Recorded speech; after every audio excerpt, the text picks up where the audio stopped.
Pretty easy roundabout there.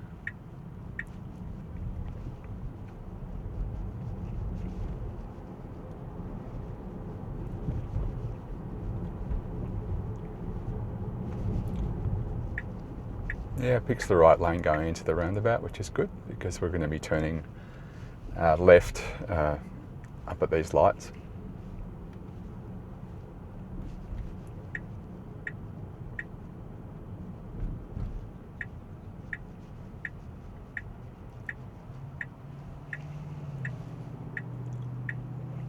Now we've got a merge lane here, which I'm wondering whether it will use. Or I may just wait for the traffic to clear. I tend to actually wait myself, so can't pull that. Yeah, okay, pulled into the bus lane. Oh no, so it drifted across, that's okay. I might have pulled that in a bit more of an arc, but that was okay. Into an 80k an hour zone in pretty heavy traffic on a Friday afternoon in Sydney. Funnily enough, the same day that the first in the wild FSD 14s have been reported as being available for download. So looking forward to recording a FSD 14 video and comparing it back to these ones.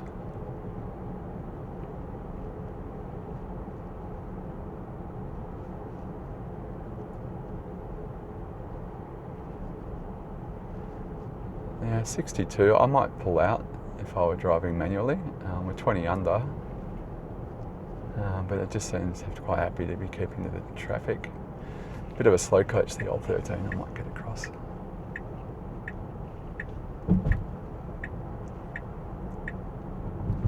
So that was a manual intervention.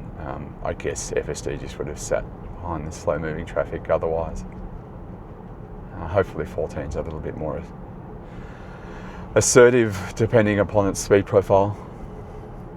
You'd hope that something like chill would, just sit in there behind the slow moving traffic like it did, whereas if it was in hurry or Mad Max, it would actively pull out and get up to the speed limit.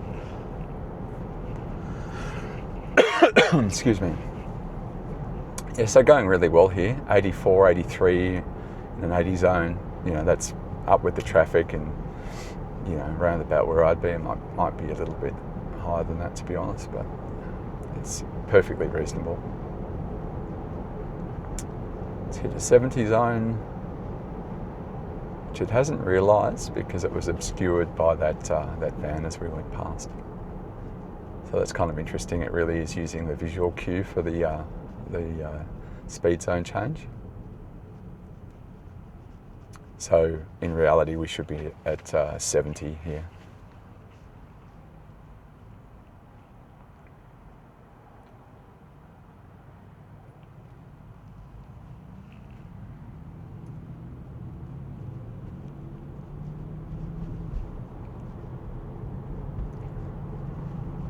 There seems to be a little bit of a pace car effect with FSD 13, and from videos anyway, I've seen that 14 can be a little bit like that as well, where sort of regardless of the speed limit, it just sort of wants to tack along with the traffic, which is good, but yeah, not always good if there's a spare lane and you're going, well, it's 70 zone, so it's going 10 under at the moment, but it's keeping reasonable pace, so it's in traffic. No one would be complaining about this.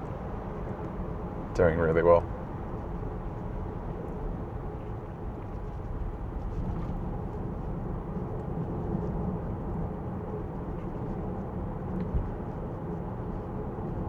So we're filtering down to one lane here. You get the Sydney Scramble where people fly up the side.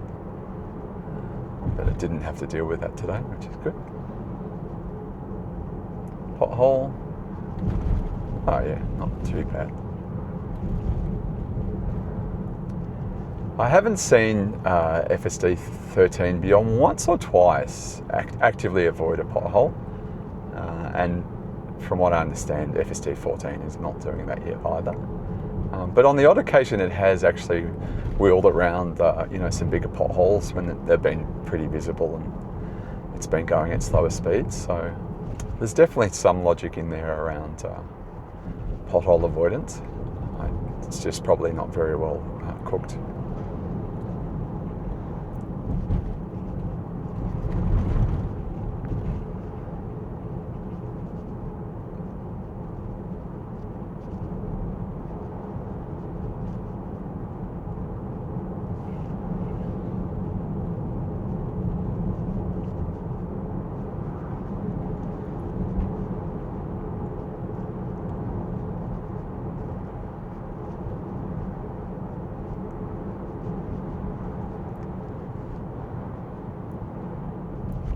Been reasonably intervention free so far though, but I would say it's also pretty easy driving. We're just training along in traffic.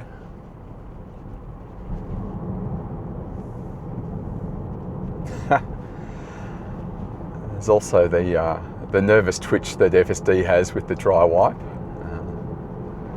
I have no idea what it means, but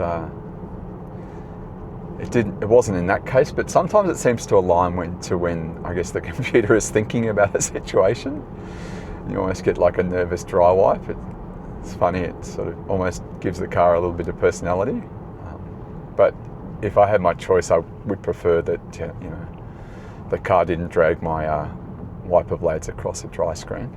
But anyway, it's one of the quirks of the ecosystem so far.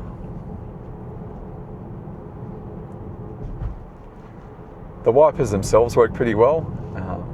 They're not too great at rain detection, to be honest. When I'm driving manually or even with FSD, you definitely have to manually put it into a wiper mode every now and then. Pothole? Yeah, a little one.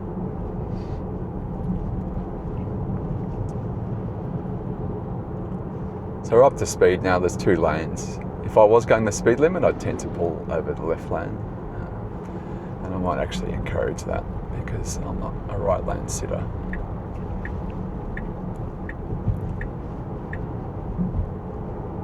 So this version of FSD 13.29 definitely loves to sit in the right lane, or I guess it'd be the left lane if you're in the US or Europe. Not the end of the world, but also not the most polite thing to be doing.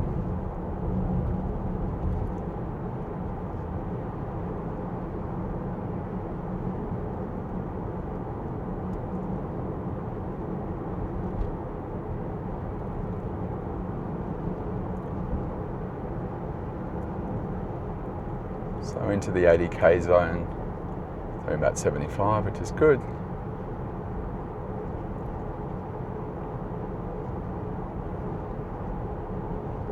Grey all day in Sydney.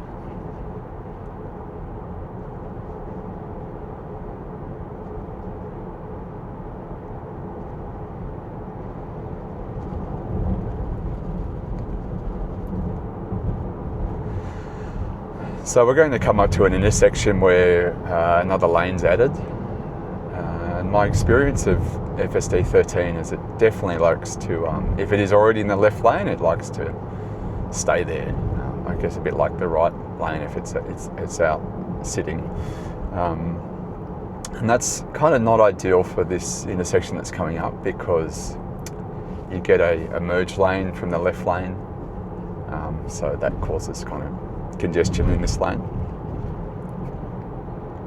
And I've had situations when even, if the other lanes are kind of empty, it still won't get out. So yeah, looking forward to see what it does here today, but also some improvements to that kind of behaviour, where it just thinks a bit more about the flow of traffic and pre-positions itself into the kind of optimal lane if we're going straight on as we are.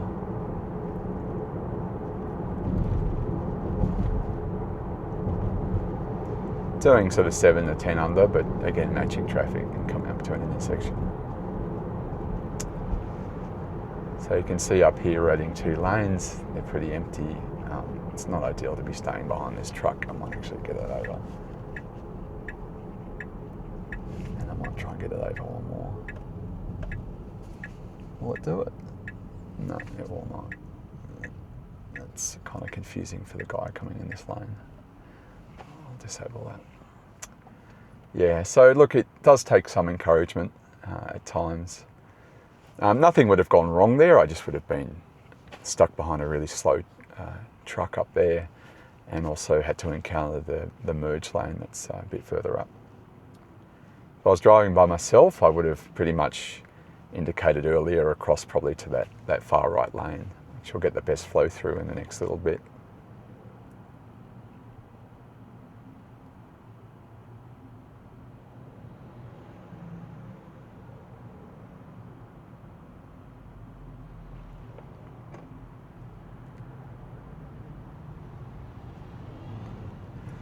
I may appear a bit critical of it, but I think FSD 13 has been pretty amazing. Pretty amazing technology. As you can see here, we're getting a bit of congestion, people merging across. We'll get this guy popping in, which is fine.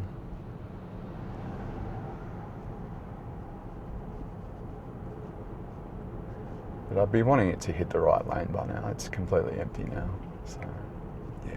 We're going 48 in an 80 zone, so yeah, the guy behind me's given up and gone around me, or starting to go around me. I'm going to encourage it to get to the right lane as well with an indicate. So look, not terrible driving. I mean, nothing actually technically wrong with it, but just not sort of matching what I would do, at least as someone manually driving the car. So you've got another added lane here. And in heavy traffic, you just use the space that's available to you on the road.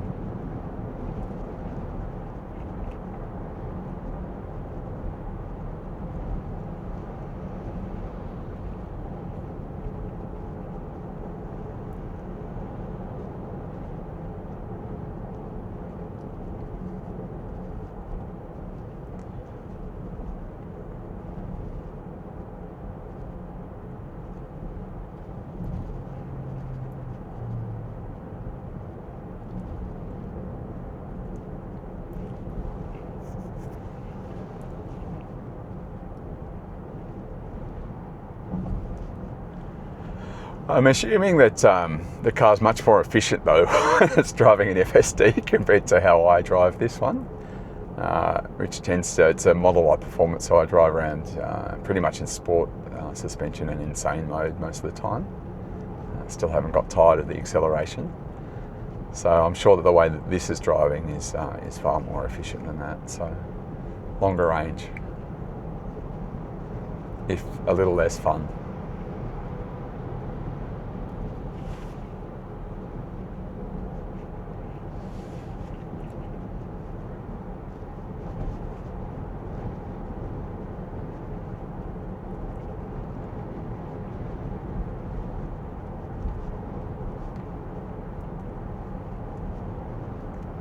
So yeah, tagging along. Oh, here we go, police. That's interesting. Am I going to wait to see what FSD is going to do here? Oh, I don't think I will. That's an ambulance. I'll get over.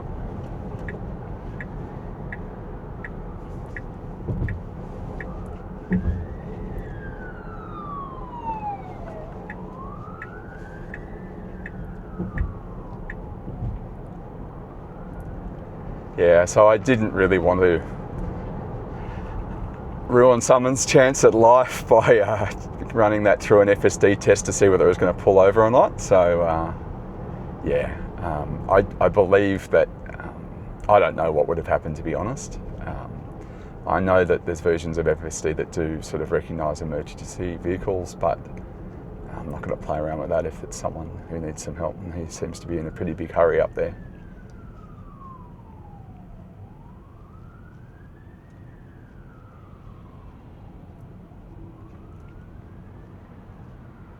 So yeah, sorry for that, but I think human life takes priority over whether the software did the right thing or not.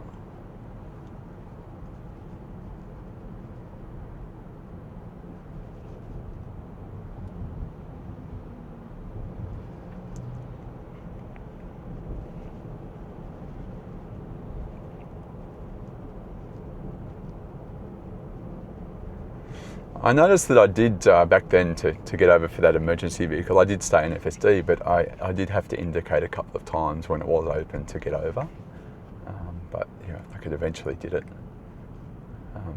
That's been sort of with that version of the software for a while actually. You sometimes you'll indicate and create the suggestion for the car and it'll get over, and other times it will just disengage the indicator and say, too bad.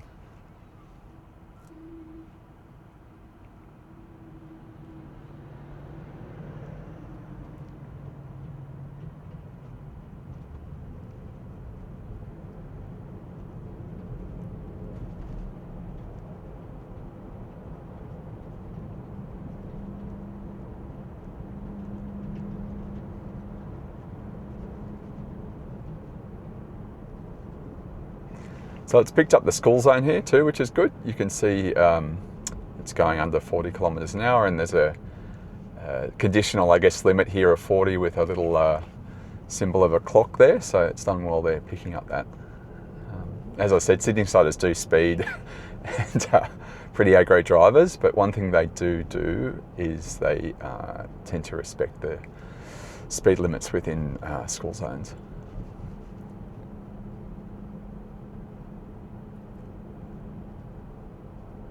Fair enough too.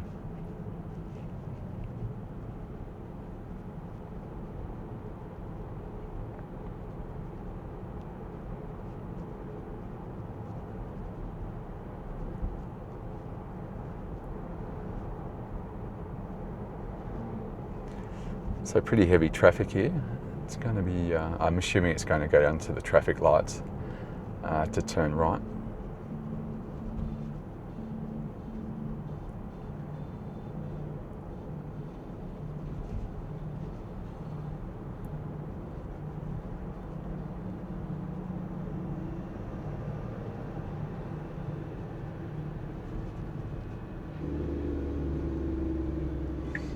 Oh no, good. It's taken the first right, which is often better than actually waiting down there at the traffic lights. Gets a chance to make an unprotected right turn, which is going to be pretty easy because there's no traffic. Cool. Well, it looks like I'm heading into traffic just up here. We'll see how it gets around this corner, and then probably I'll finish the video.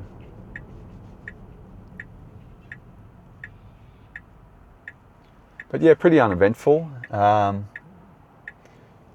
Intellectually, it would have been nice to know what it eventually did for that emergency vehicle, but okay, it's had a go at that. Yeah, it hasn't left a heap of room, but you know, that works. Yeah, I personally wouldn't have left that small amount of space with that oncoming car that we were turning across. Yeah, no, I wouldn't have. I would have probably used a bit more speed. That's one thing that I guess I have noticed with FSD is that, yeah, it's not that assertive sometimes when it's pulling out into kind of a difficult situation or a hard situation where it needs to really speed up to get to speed. It can kind of just pour out onto the road, which yeah, isn't ideal. Didn't do that just then, but yeah, I would have liked it to have a bit more zip getting across that line of traffic. Anyway, that's version 13 of FSD. We're now heading back to where I originally started the journey, so I'll probably end the video here, and hopefully next video is FSD 14 and doing amazing things with speed profiles. All right, see ya.